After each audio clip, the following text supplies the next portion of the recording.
Kandidati republikan Donald Trump është një agent i rekrutuar nga vetë presidenti rus Vladimir Putin.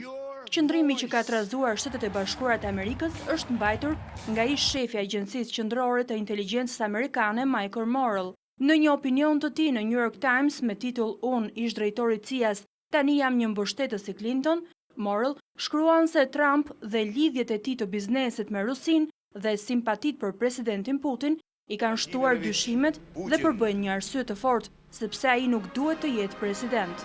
Presidenti Putin është një oficer karriere në inteligjencën ruse, i trajnuar për të identifikuar persona vulnerabël dhe të ndikojnë mbi to. Kjo është ajo që ai ka bërë me Trumpin, ka luajtur me pavedien e tij dhe tashmë Trump po i kthen borxhin. Ai thotë se Putin është një lider i madh, duke ignoruar faktin se ai ka vrarë dhe ka burgosur gazetare kundërshtar politik, si dhe ka pushtuar vende fqinje. Në fushën tonë të inteligjencës, ne do të thonim se zoti Putin ka rekrutuar zotin Trump si një agent i pavullnetshëm i Federatës Ruse. I menjëhershëm ka qenë reagimi i zyrës së shtypit të kandidatit republikan, duke mohuar çdo lidhje të mundshme mes Trump dhe Putin. Ata akuzuan Morell, një agent i CIA-s me një karrierë 33 vjeçare, për dërshtimin ndaj sulmit të ambasadës amerikane në Bengazi të Libisë.